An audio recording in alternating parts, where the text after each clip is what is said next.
Hey, good morning and welcome to Breakthrough Walls. I am Ken Walls and I'm your host. And today I have an amazing guest on the show. This guy is coming in all the way from Utah.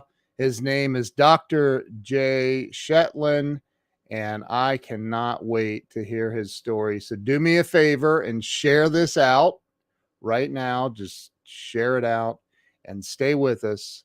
We will be right back.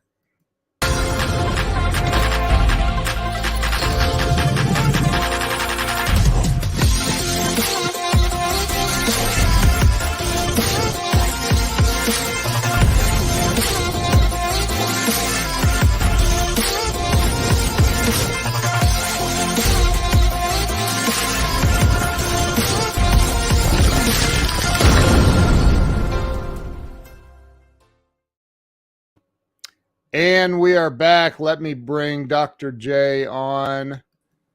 Jay, welcome to the show. Morning. Good to What a have great you. intro. I love your show energy. It's awesome. Thank you. Appreciate that, man. I've only spent a little over 4 years trying to create that energy. It's fantastic. Yeah, man. So, I started this over 4 years ago, and honestly, I did it for selfish reasons. I was kind of stuck in life, and I thought, if I just interview people and hear how they got through all the crap, maybe it'll help me. And it has. So Great, yeah. It worked out. So Jay, talk about kind of tell everybody where it all started for you, where you were born and raised. Well, I was born in San Diego. I've kind of grown up all over the place. Washington State, Utah. Through the years, lived in Asia, Portugal, and in Europe, and just landed here in South Jordan, Utah, where I really enjoy Utah. It's got a lot of great outdoor life. It's a nice central location to get to other places I like to go and visit. But a little bit of a traveling man. Yeah, I've lived in Washington State as well. Mm-hmm. And I got to tell you, there was a point where I said, when I retire, I'm going to move to Seattle. Mm-hmm. But the traffic changed big time in the last 15, 20 years. Before that, was a little slice of heaven up there. Yeah. It's the people in LA complain about traffic. Go to Seattle. Right. Yeah, exactly. Yeah. But Seattle's gorgeous. And I had spent a lot of time in the Western state, Eastern state in Spokane, which Spokane's just a cool little town. Oh, the rolling hills, the vineyards. Mm-hmm. It's beautiful. Yeah. Well, I mean, it's nothing though. Let's be honest. Nothing compares to Utah. Nothing. Not in America, at least. People don't get this. They think Utah, they think Mormons and stuff, which there's a lot of that culture here. But the outdoor life here, people don't realize there is more square mileage of national parks in Utah than the entire rest of the United States put together. It's crazy. It's so beautiful. It's absolutely just amazing. Yep, so you grew up a little bit here and a little bit there. Yeah, all over the place. So where did you graduate from high school? Graduated at Layton here in Utah. Okay. Graduated undergrad to University of Utah, and then Palmer College of Chiropractic in Davenport, Iowa. Davenport, Iowa. Yeah. Okay. Well, that's here's my wife is on watching. We did fall in love with Utah. It's beautiful. Lovely state. Yeah. So, okay, Iowa. So you go from Utah to Iowa, and Iowa, I spent a month in Iowa one day. Yeah. It's okay. So I actually spent 30 days in Des Moines for this corporate training thing I did years ago. And I was like, what do you guys do for fun here? There wasn't a whole lot happening back then. That was a long time ago. It was a great place to study chiropractic because there wasn't much to do but grow corn or study chiropractic. So it kept me focused. It was nice. You're like, well, I have nothing else to do. I might as well read this book. Right. So you went to Palmer College of Chiropractic. Mm-hmm. You got out of.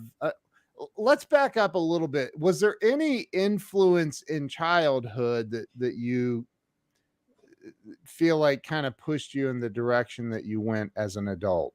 Yeah, I think it's pretty fascinating. Back up in Spokane when I was in elementary school, my mom was well, here, let me back up a year before that. In the fourth grade, of course, the biggest thing on TV then in my little fourth grade world was Lou Ferrigno, the Incredible Hulk. And, here Right? we had no CG. We're talking real muscles. Yeah. And I got electrocuted, much like that Jurassic Park second one when the kids climb the fence and zap and he goes back and his hair's all poofed. Yeah, that happened to me. And in my fourth grade mind, I thought I'd been gamma rayed. So I thought, oh well, I'm the Hulk now. I'm gonna if I'm gonna be more buff when I'm angry, I'll be more buff when I'm angry if I'm already buff. And I started doing all these push-ups and sit-ups and chin-ups. As a fourth grader, I would do 240 push-ups a day. And so I got into health and fitness in the fourth grade.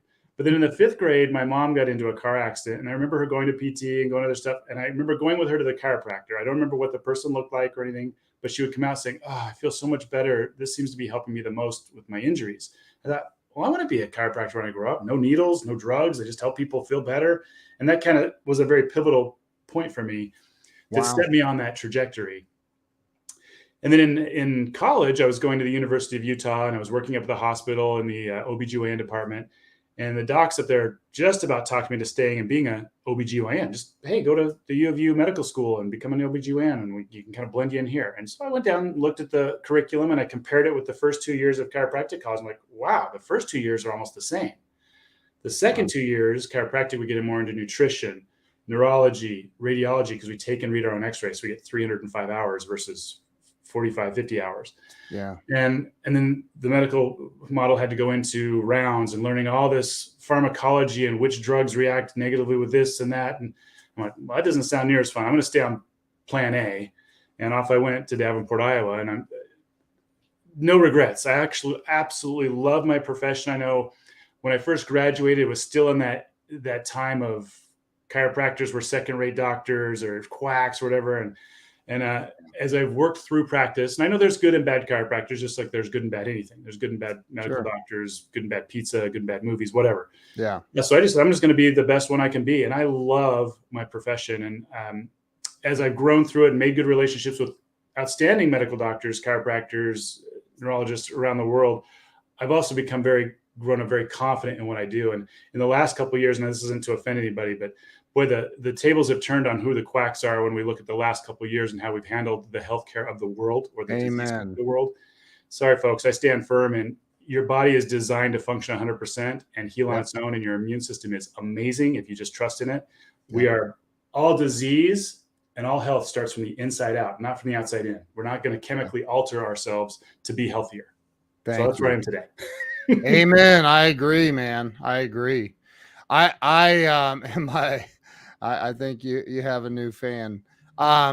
So yeah, I could literally go down that rabbit hole. I'm not going there. But we could probably get banned from Facebook even. Yeah. So talk about, so you decided because of watching your mother under chiropractic care. By the way, I literally ruptured the disc between L4 and L5, and like there was the gel or whatever's in there was gone. Yeah. And it pinned the sciatic nerve against my spinal cord. And I don't know how to even describe that pain, but it was, I've never experienced anything like that. And my wife, who doesn't swear, swore at me after 24 hours of me laying and screaming. And she said, you're going to the ER. And so I went to the ER. They did give me drugs to kill the pain, thank God. But then, I went to a chiropractor and she put me on some kind of a table that pulled me apart and decompression table. Yeah. I walked out of that office completely pain-free and a new man. Nice. And I'll never forget it. And I recommend chiropractic to everybody I know, because it's more about the whole person. It's about nutrition. It's about everything. It's the whole, It's not like, here, just take these drugs and come back and see me when you need more. Right. And don't get me wrong, I think medicine definitely has its place, like Yes. having the drugs to help deal with the pain in the moment. But Yes. then you went back to basics of, well, how do I help my body function and communicate, help that nervous system communicate properly so it doesn't hurt? Because a nerve has to be pinched 80% to hurt. So when that disc was pinching the nerve, you're past that 80% threshold. Yeah, now it hurts. Get below that, a lot of times those symptoms will cruise under the radar and become a bigger problem years later. So we should always start with the natural stuff, like you did. And if that doesn't work, then drugs or surgery. But we shouldn't just jump straight on I fell off a ladder, I need surgery right now, rather than, let me try the chiropractor. Let me try some anti-inflammatory nutrition. Let me try ice. Try to do some natural things first, then go to the ladder. Right. So you graduate from chiropractic college in Iowa. Where did you stay in Iowa for any time, or did you after Iowa, I went to St. George, Utah, started practice there for about 6 years. I was practicing down there. I was the president of the American Spinal Research Foundation for a year, the Utah Spinal Research Foundation for 2 years. We did research studies with patients with asthma using chiropractic. And a lot of people are like, asthma, breathing, what does that have to do with chiropractic? It has everything to do with chiropractic. Your nervous system controls whether those bronchi dilate when they're supposed to. It controls your immune system, whether you have all this inflammation of inflammatory response in your mucosal membrane that'll close off your bronchi. It was amazing to see how many people, matter of fact, everybody in that study over the course of the study got off of their asthma medications the rest of their life doing chiropractic and nutrition. And then we did a study with patients with MS, which is an autoimmune disorder.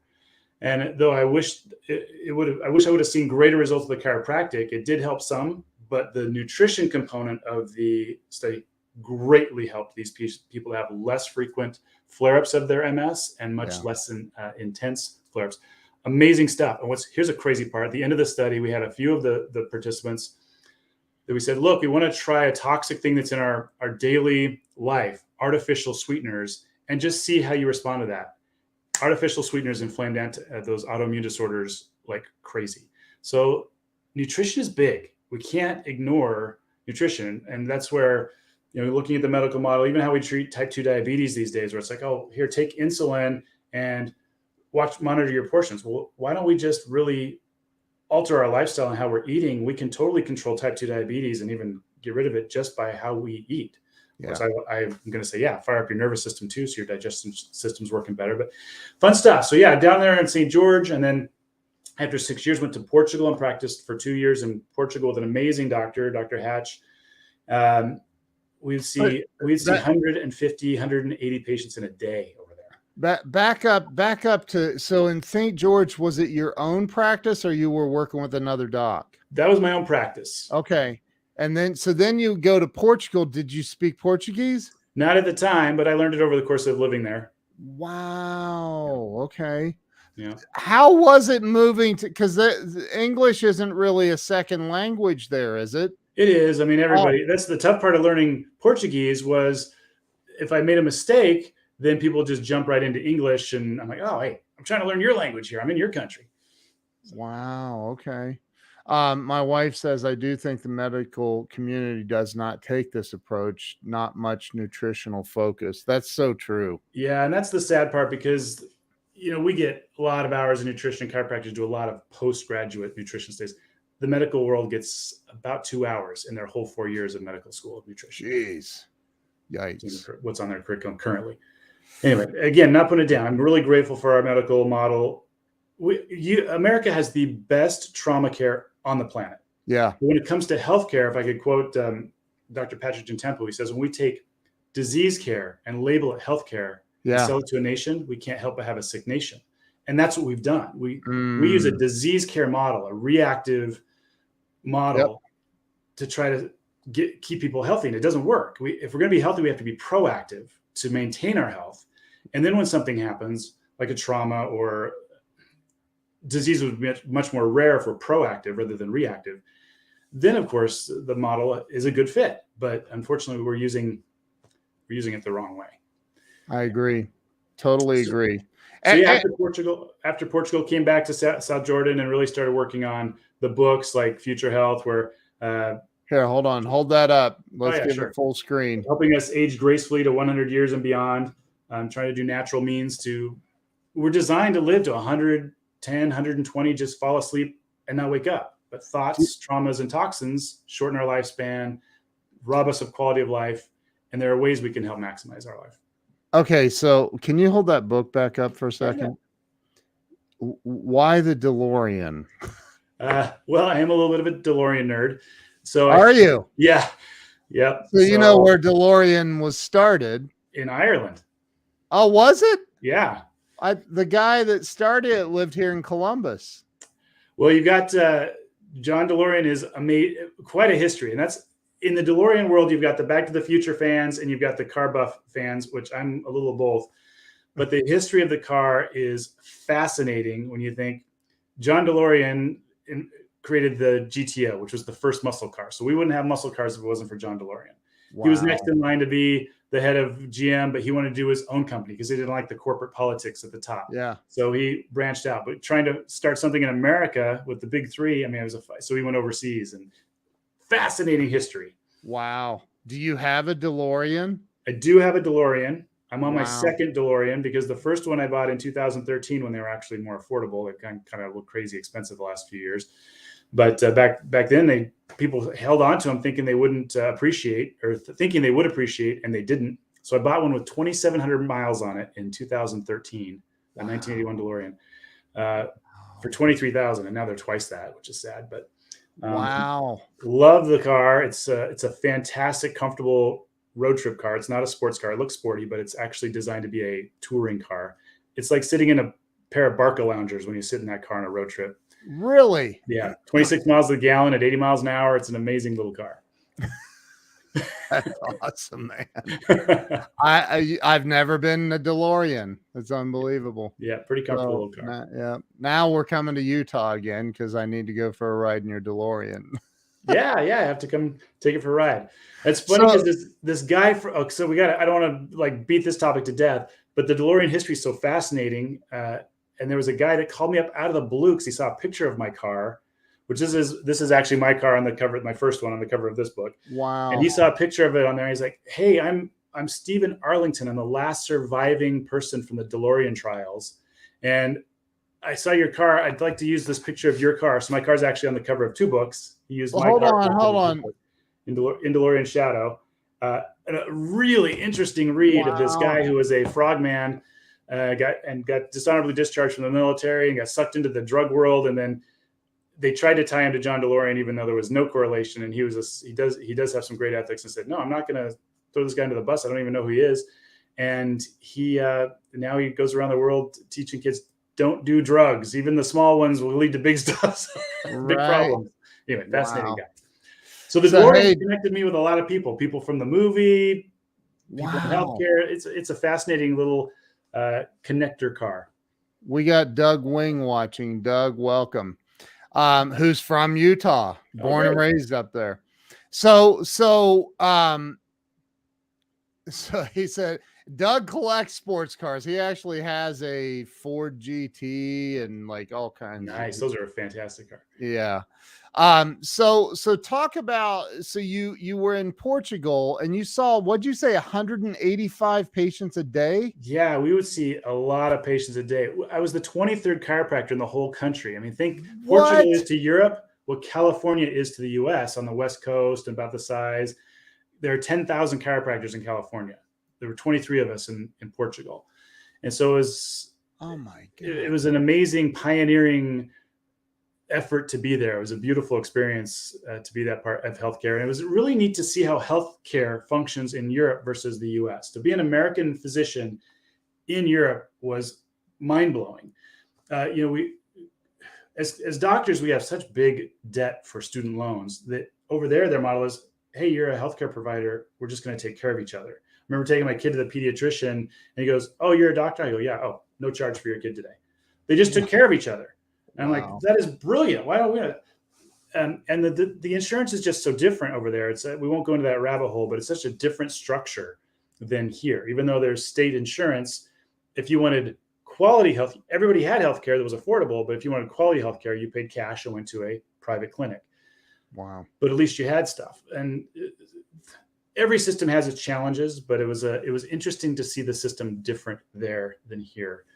And people were willing, the average income per household was $1,000 per month. But when people needed the chiropractic care, they would go pull from their savings because they didn't live off credit cards like we do. And they would invest in their health rather than letting their health be a expense. If my insurance doesn't cover it, I can't afford it. That's the most sickening sentence I ever hear in America. And it's because we've given the power of our health to a third party rather than being responsible for our own health and well-being. And it's harming our nation. I don't, again, well, we might as well. So look at this. I have a great chiropractor in Utah County, Dr. King. He flies up just to get, he said, tweet. That's awesome. He does. I remember him telling me that. So let's talk about this. So about 4 months ago, I've had all these digestive problems for years, diverticulitis and all kinds of stuff. And a buddy of mine suggested maybe you're eating too much meat. And I said, okay. And he said, check out the movie The Game Changers and the movie What the Health on Netflix. So I did. And I'm like, oh my God, what? Right? Like, did you know that the government lies to us?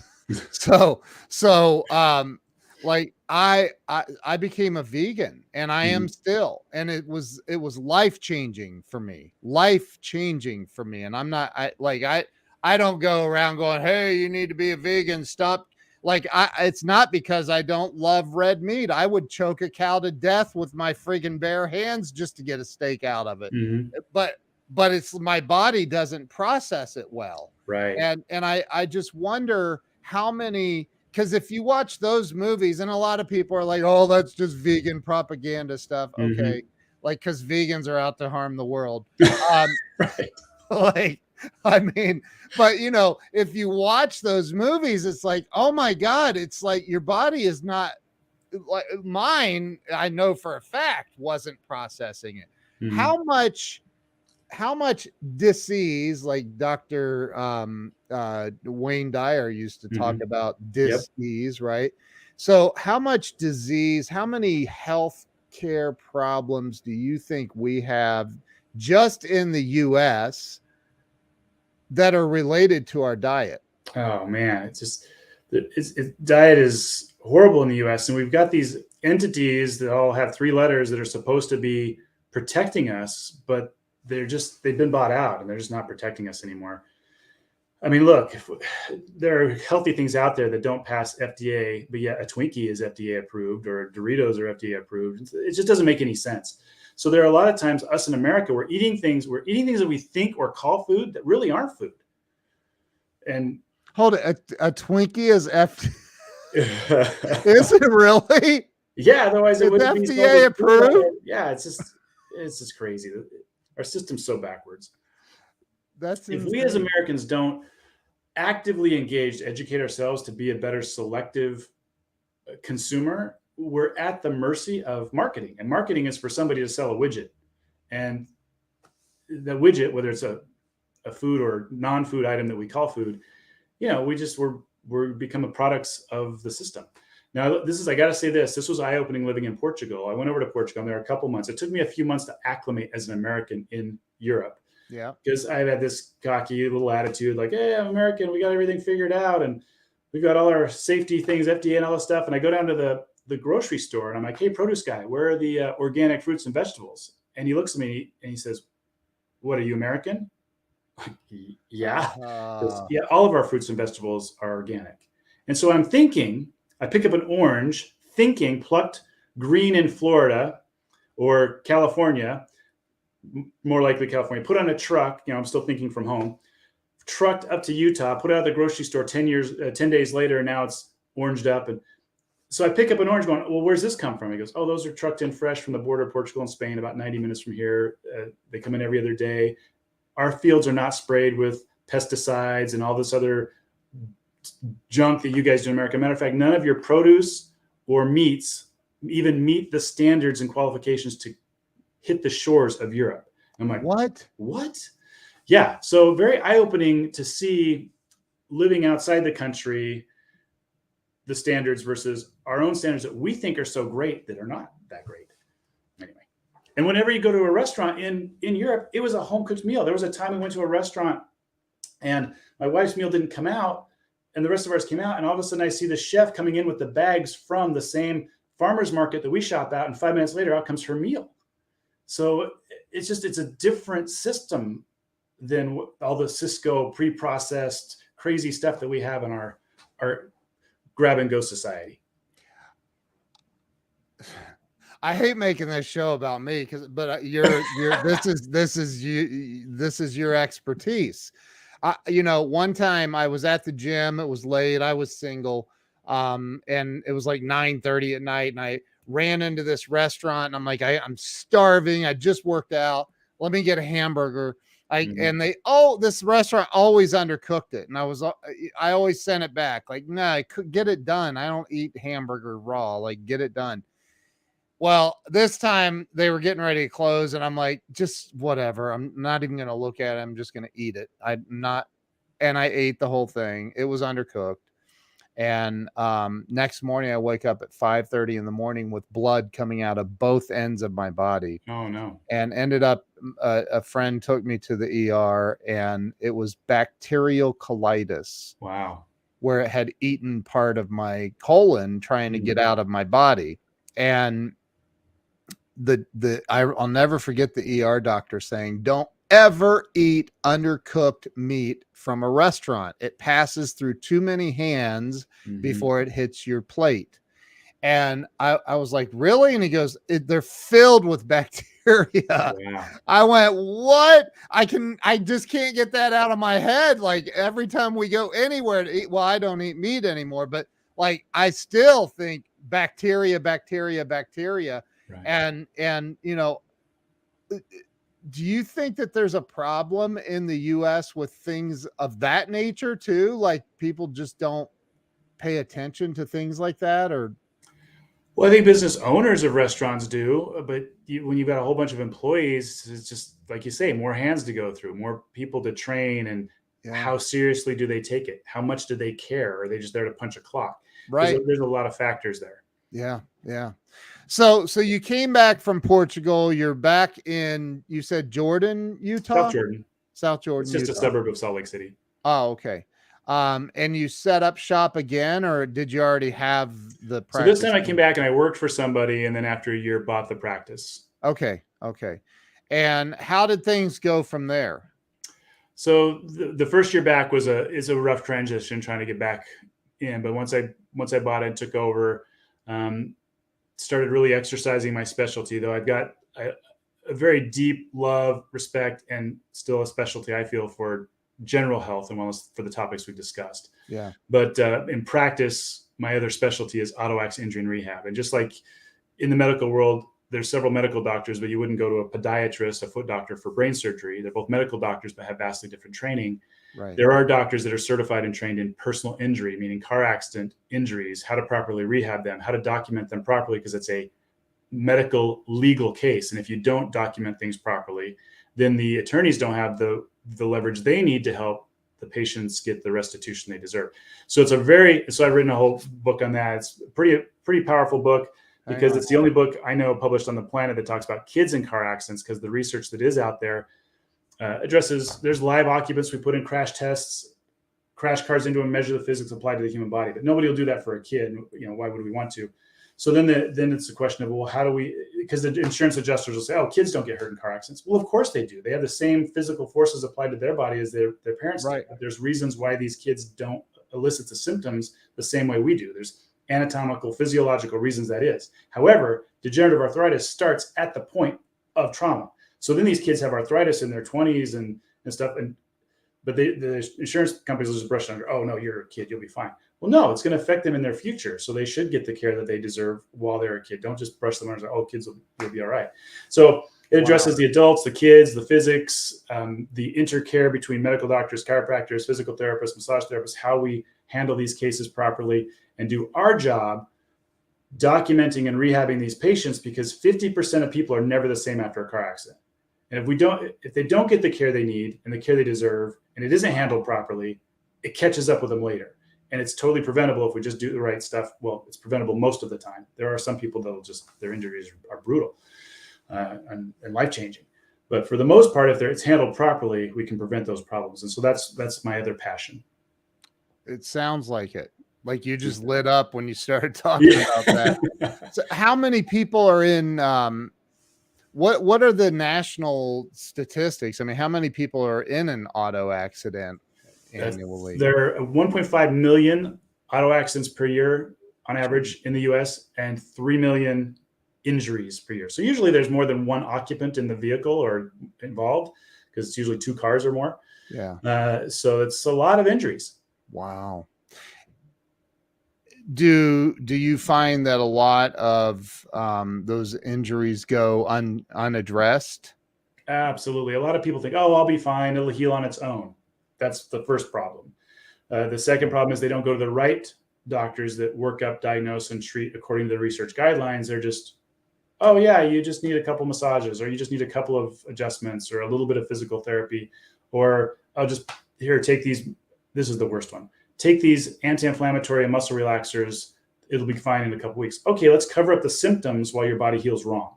Yeah. So again, I'm not saying those aren't useful at times, but they're useful to get the symptoms under control while they're getting the therapy to help break up the scar tissue and help the body heal properly. When I say break up the scar tissue, all of our tissues are parallel fibers, but when we have an injury, we get scar tissue, which is crisscross fibers, which takes up more space. So then we can put start space occupying, pinching on a nerve. Now we've got chronic lifelong problems. But if we just adjust it, massage it, do the physical therapy and the exercises, we can help it heal up with healthy tissue rather than just unguided super glue. I hope that makes sense using that little. Too much sense, actually. Like now I'm wondering like what the heck has healed improperly in my body. So okay, I never even thought of that. Who would think of that? Most people would never think of that. Yeah. But you deal, like, that's your deal, right? Yeah, like right. You deal with it every day, but most people don't think, like, has my tissue healed properly? Right. Because as it's healing, it's, the inflammation slowly comes down, so the pain's going away, but it's healing wrong. And then it hits that point, the research shows about 2 years out, where now it's putting pressure on that nerve chronically for the rest of their life. Now you try to work on it, it's super glue. It's harder to break up now than it would have been in the beginning if we'd just done the care when the injuries were fresh. Okay, but can you break it up? Some, but it's going to take longer, and it's not going to be, you can't break up all of it. So it's more difficult. Wow. Yeah. So it's best, what you're saying, I don't want to put words in your mouth, but it sounds like you're saying that it's best to address it up front. Absolutely. The key thing is we all know somebody, or we're all going to either ourselves or know somebody we love or work with that's going to be in a car accident where it's a sheer force going through our spine. We're designed for walking and running, compressive forces in those discs. They're shock absorbers, but they can't handle a sheer force of more than 5 miles an hour, 8 Gs, or they're going to get injured. If we get that care early on, symptom or no symptom, we can prevent or heal up a lot of those injuries so we age gracefully to 100 years and beyond. And we don't end up with all those crisis problems in our geriatric years. We can actually enjoy our geriatric retired years, or retired years pre-geriatric. Wow. Right. I could go down so many roads, man. I'm not going to, but I do think that and first, I have a lot of friends in chiropractic care. You and I are both friends with Fab Mancini, he's incredible. Love that guy. At Craig's last event, Fab walks up behind me and starts rubbing my shoulders and I'm like, don't stop, dude. That's incredible. But so talk about, man, we could open up some really serious cans here. Maybe we shouldn't, I don't know, but people do wait on the symptoms to appear before addressing their health. Mm-hmm. True or false? We've been taught by our disease care system to be reactive, not proactive. So we wait till symptoms show up. And then we, unfortunately, here's the problem, we typically treat the symptom, not the problem. Again, going back to the beginning, all disease starts from inside out. Our brain wants our body to function 100%, and it's communicating through the nervous system to every organ, cell, tissue, gland in our body. So if an organ, tissue, gland, or cell is stressed or diseased to the point of a health problem, flipping the switches for a symptom, last guy on the scene, it's the, like Fab likes to use, it's the smoke detector going off. So, oh my gosh, take out the battery of the smoke detector, treating the symptom, the noise of the smoke detector, rather than putting out the fire, which is the problem. We want to find the source. Well, typically we should start with, is our nerve flow working right so the brain and body can communicate properly to help that organ function as best and self-regulate. Then we look at treating symptoms while we're healing. We don't want to just treat the symptom and not be healing. We gotta look at it from the source as well. It's a great point on that. So are there companies, should I say this? Are there people out there that would say you're full of crap and that's not true?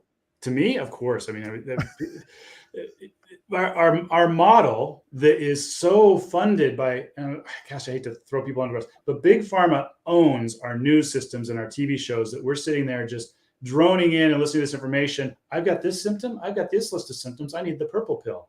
So we are completely taught to chase symptoms and to treat symptoms with some outside in pharmacological thing because it's a product that is patented that makes somebody money, rather than I've got a symptom. Well, what's causing that symptom? Let's see what I can do to fix that symptom functionally and structurally, neurologically, or with natural means, because most of your pharmaceutical stuff is taking something that was a food or plant based, titrating it down to a very active component that now it's so potent, you're going to have effects and side effects. But if you can do it naturally, it's a little slower, but you won't have side effects. So but then there's no patent, then there's no, because you can't patent something natural. So somebody out there isn't going to make money on that. I look at it very similar to the marijuana thing, how it's finally starting to get into the legal realm because it's natural. Well, that was a threat to Big Pharma for decades. So, they would just put that stuff down because, we can't make money on it. So let's make sure we have something else over here that helps with symptoms of cancer or anxiety or whatever. You see where I'm going on that? I don't know. Sadly, it's always the follow the money thing. Dude, my one of my best friends lives out in California and he owns this company right here, CBD. And the reason he even got into it was his son was severely autistic. And he discovered that through natural juicing of the plant, basically, that it healed his son. Awesome. Like gone. Yeah. Like it's incredible. And I use that stuff and I'm like, holy moly, it's amazing. And there's no psychotropic effect if you don't heat it. So, it's all good. But that's the other thing that I think, I love about chiropractic. My wife's asking questions, like crazy. She's huge into naturopathic healthcare. Do you do blood work, stuff like that in your practice? Or do you? I think blood work is amazing. Where you're going with, which I have my specialty in auto-X injury and rehab. Yeah. And to answer that other question, I did set up a whole group called the Whiplash Group of certified trained doctors and attorneys in that field. Where you're going with the blood work and the healthy stuff, it's called functional medicine. And there are chiropractors and medical doctors both that do it. And I think it's the most brilliant frontier of healthcare, true healthcare, where we're turning a page in that, because they actually do blood work and they do a lot of other very cool tests. And then it's very personalized on what you need to get you the nutrition that you need to have the building blocks in your body working with a healthy functioning nervous system to regain your health. Amazing, amazing stuff. Because it's not just, I've got this flow chart, you've got these symptoms, let me prescribe this for you. That's a medicine. It's functional medicine is incredible. So that's there are groups out there, functional medicine groups that you can find. So I don't need to create that; it's already out there. Oh, you saw her other question. Yeah. Oh, you're looking at the comments. I got you. Yeah. So yeah, yeah, you've already done it. I just wonder how many, people, how many people are more concerned about their life insurance being taken care of than their current health situation, right? They're planning more for their death than their life. Yeah. And I'm not judging. I bought that t-shirt and have worn it out. So what can people do? And I know that you specialize in auto accident injury stuff, but let's assume that everybody watching is never going to be in a car accident. Okay. And we go back to, the whole person and your whole and your whole practice. Like, what can people do?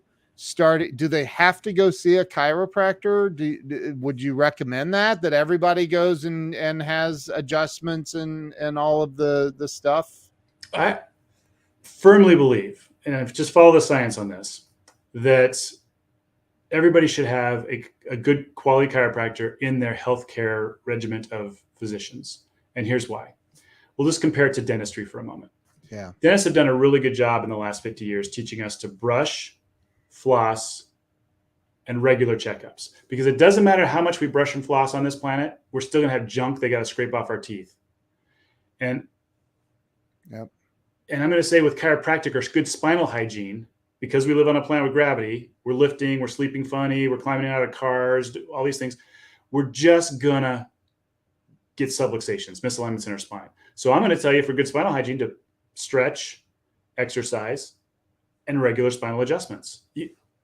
When you go to the chiropractor, even if you're not feeling symptoms, just like we don't feel a toothache till the cavity gets to a certain point, the dentist still wants to do proactive care to prevent cavities. Well, your chiropractor wants to do proactive treatments to prevent degenerative arthritis and pinched nerves that are affecting and causing disease. So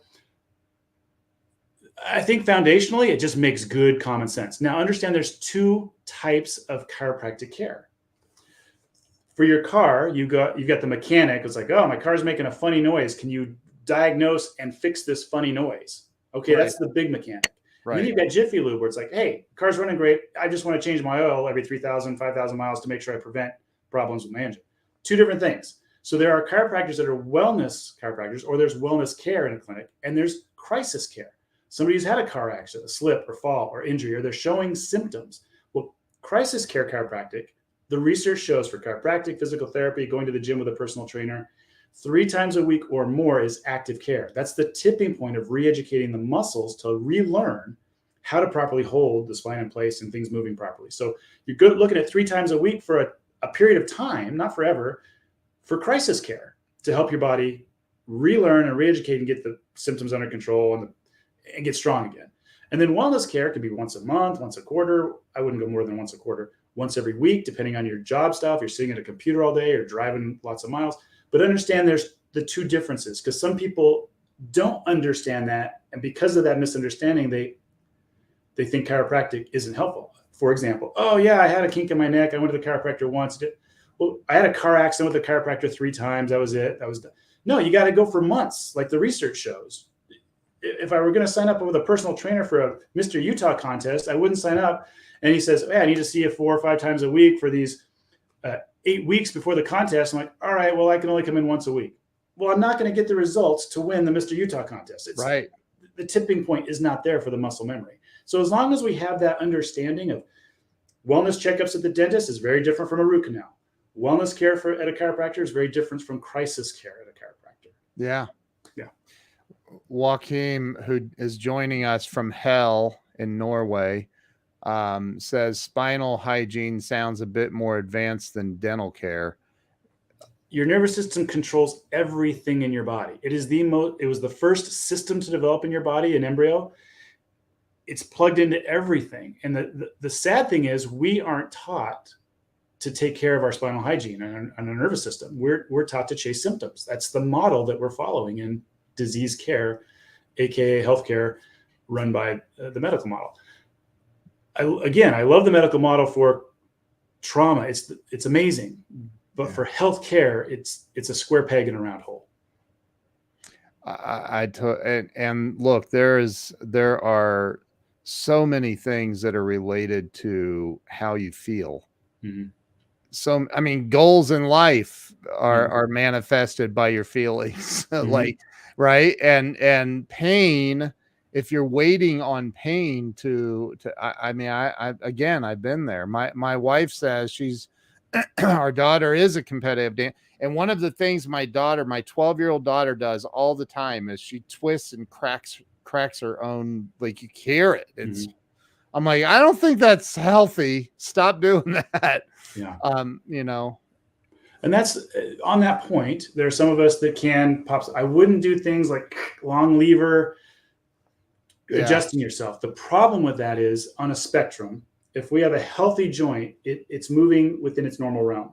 At one end of the spectrum, we have hypermobility. At the other end, we have stuck, subluxated, not moving. So chiropractors focus on this. But if we get these moving properly, bringing it to center, it takes the stress off the ones that are hypermobile so they can actually tighten up, because either end of the spectrum is a problem. Hypermobility, so if we're like popping ourselves because it's hypermobile, we get an endorphin release, which is the hormone like when we're in shock after a car accident, where we don't hurt till that settles down. So that's why it feels good for 15, 20 minutes, and then the symptoms come back. We're covering up the symptom with our own hormones of that endorphin release by getting the hypermobile ones to pop and release that endorphin, but it's not fixing the ones that are actually stuck. So if we got one that's stuck, it's natural for your body's response to let above and below become hypermobile. So you don't notice any range of motion problems for years. But the one that's stuck, I'm on the right side here, is now becoming arthritic over the years. And then eventually your body will go, oh, you know what, these hypermobile ones, they're unstable. We need to start putting calcium in there too. And that's where arthritis spreads over those sections over time, because we're not fixing the problem one that's stuck, which is putting too much stress on the hypermobile one. So when we're popping ourselves, we're making the hypermobile ones more hypermobile. So that's why you want to have somebody who knows what they're doing, that's a professional, actually go after the ones that are stuck, get those moving, and help all of these 24 bones in your spine do their fair share of work. So everybody is doing their job, not this one's stuck and not doing his job. Somebody's trying to be hypermobile and make up for it, but then they wear out premature too. Ooh, that's a lot of, we're doing some deep dives today. But I love this stuff, man. I'm sitting here. I see when I give you full screen, I'm looking at somebody's posture and I'm thinking, how's my posture right now? I'm very conscious of it right now.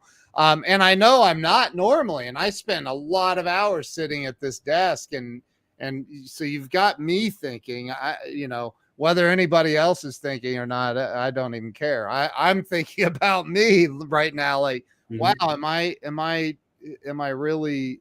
And I know I'm not. So let me ask you this. What do you think, what stops people from going to a chiropractor? They just feel like, I'm not in pain, so what's the point? I think the biggest points are misinformation. People don't understand what it is. And then time and money. Those are the two obstacles everybody needs to overcome whenever they're going to do anything to invest in their health. Go to the gym or whatever. Oh, I don't have time for the gym. Oh, the gym costs too much. I don't have time to drive across town. Oh, I can't afford the gas to go across town to the gym. Time and money. It's gym, chiropractor, whatever. With chiropractic, most visits are 15 minutes in and out most of the time, unless you're doing decompression and laser, which you mentioned for a disc injury. Those might be a little longer.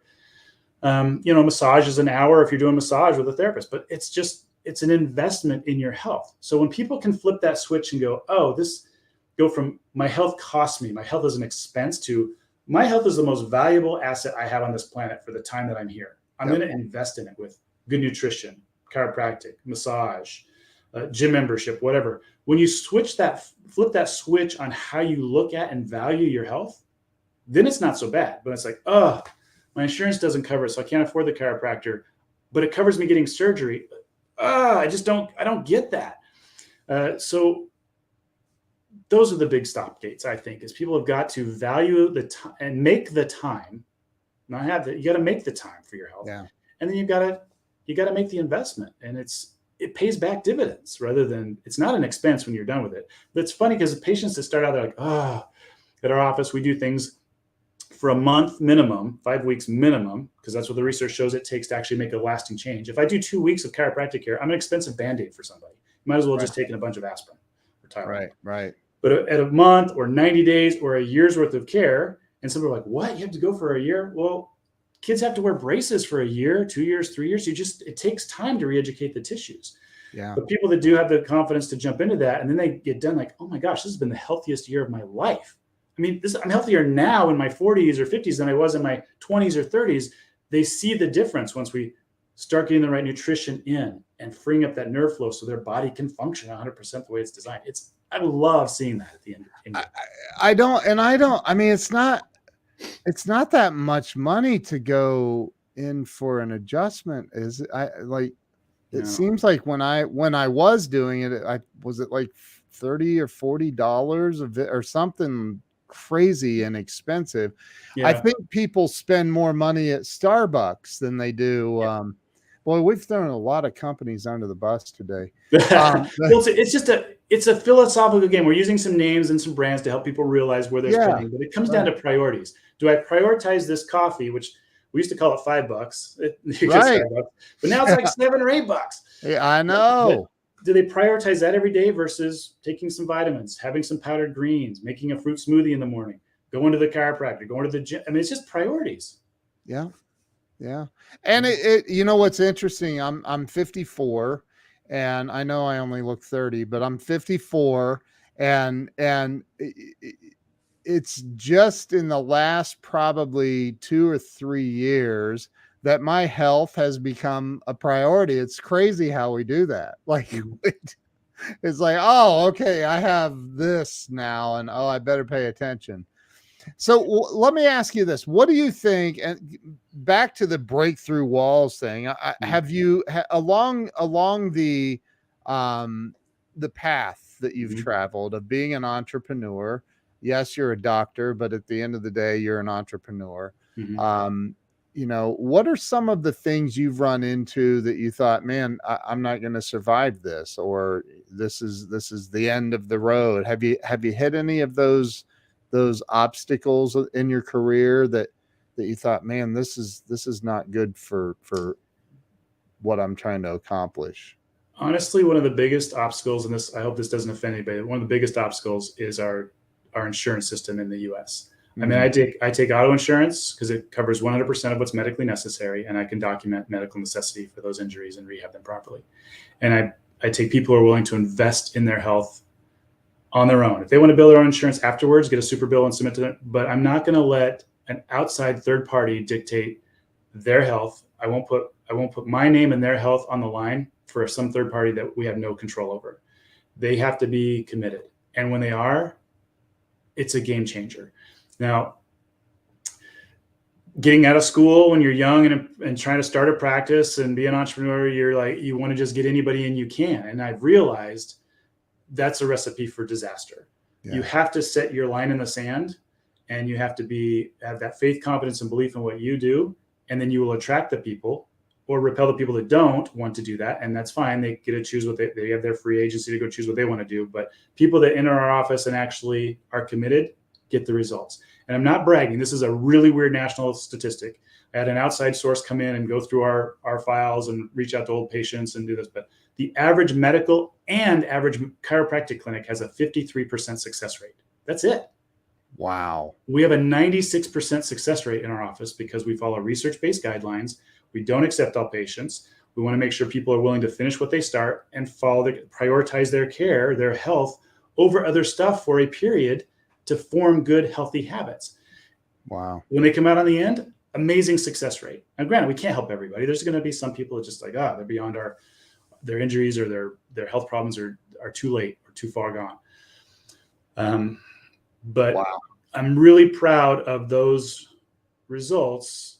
And it's not me. It's a team, me and the patient, our office team and the patient, taking their health seriously and being a team to get them from point A to point Z. oh, hey doc, can I just come in when it hurts? Or I can't do 3 times a week for this many months. Can I just come in once a week? No, this isn't the office for you. If you want to have if you want to guarantee for failure, go somewhere else. When you're talking about chiropractic, you're talking about somebody else's office, not our office, because we're willing to put the skin in the game if you are. So does that sound too harsh? I hope not. No, listen, man, honestly, you're reminding me a little bit of Grant Cardone, believe it or not, because when I had Grant on, I was trying to pull some Pollyanna feel good stuff out of him and get him to say, oh, it doesn't matter where you are, you can do it. And I said, well, Grant, I mean, it's as long as we're still alive and breathing, there's hope, right? Like we anybody can create the life of their dreams, right? And he said, I don't know, it might be too late for some. And you just I was like, no, that's not the answer I was looking for. But I think though that if people, and again, I don't want to put words in your mouth, Jay. I want you to say, like, if this is true or not. If somebody really said, okay, you know what, I'm 75 years old. I've never really paid attention to my health. I've got all these aches and pains and medications I'm on. Could a good chiropractor help them at that point in their life turn things around? I think there's always the possibility of that. We've got a better statistical chance of changing and improving doing that than not doing that. To do something health oriented, changing your diet. I mean, it takes education. This is where, and I challenge my chiropractic counterparts out there too, to take the term doctor seriously. It's educator. We're not supposed to just go take these pills and call me if the symptoms don't change. Right. We're supposed to educate and empower our patients, our community, to be healthier. Well, for us, that's firing up the nervous system. They got to understand why we do that and do it. And understanding how the nutrition is a key part. That's the only outside in thing we can do. The drugs just palliate the symptoms. They don't heal us of anything. Our body does the healing, but it can't do without the building blocks and the blueprints. Blueprints are right here, communicating through our nervous system. Building blocks are the nutritional things we put in and the toxins we keep out. And when you do that, you can't help but be healthy over time. I have seen elder patients, especially in St. George. It was a very big geriatric population that I treated back then when I took insurance and stuff, which I, again, don't do anymore. I saw great changes with these people. And sadly, a lot of them would come in on 8 to 23 pharmaceutical prescriptions they were taking per day. Oh my God. You ready for this? The average American's taking 12 pharmaceutical prescriptions per day. I'm taking none, which means somebody's taking 24. But there are so many people out there that's taking this medicine for this symptom and this medicine for the side effects of this one and this medicine for the side. It just becomes this train cars of prescriptions. That is not optimal health. So when we can get these elderly people to start doing things naturally with proper function in their spine, right, removing that nerve interference, getting the nutrition in, a lot of them can start weaning off some of these medications, and that will help them be healthier, live longer. Maybe it adds a year or 2 years or 5 years to their life. But the tough thing is, this is the hardest part, is how do you track that? How do you track optimal health and avoiding diseases versus getting diseases and symptoms? It's like, oh yeah, I went to the chiropractic. I went to the chiropractor and ate well my whole life, so I lived to 95. Or I didn't do that. I lived to 95. It's how do we track how that's helping to improve our health? That's the tough one, but we know that it does. I mean, it makes sense that it does. I mean, again, I go back to how do you feel? Like, how do you feel? And I think that if most people are really honest, the physical state, well, anyway, I love everything you're talking about. What do you think holds people back in life from achieving real financial success and achieving their dreams, freedom, and I'm talking health, spiritual, everything? What do you think stops people from, and fear's the number one answer to that question. So fear's the number one answer, but it's got to be tagged to something. If fear is either stopping us from doing something or it's making us do something that's not good for us. So when you look at this, fear of spending money to go get the health care that they deserve. Yeah. We are, I love, this is a Wayne Dyer quote, we are spiritual beings having a physical experience. And that's where I love how chiropractic and the science and philosophy of it go together, where there are patients I can't accept each year because their headspace is so bad with fear, or their illness is serving them in some way. Like, oh, because I have these ailments, I get sympathy from my family, or I don't have to go to work as often as, if it's still serving, I can't help them. They've got to flip those switches up here and want to be healthy. We've got to get to overcome our fear and invest in ourselves. We're our number one best investment. And a lot of people won't either invest in their health or in books to help flip the switches in their head. Some good self-help books. We've got to be willing to lead our physiology with our psychology. So coming back to that, thoughts, traumas, and toxins, thoughts are big. We've got to learn we've got to take the time to control our thoughts. Each of us are having 60,000 thoughts a day, the same 80% of which are the same negative thoughts we had yesterday, unless we're taking the time to exercise gratitude and make a gratitude list, or do some affirmations and start changing our programming to be more positive and uplifting. There you go. Here's so Erica Lathan, her sister, Dr. Ruby, was on the show.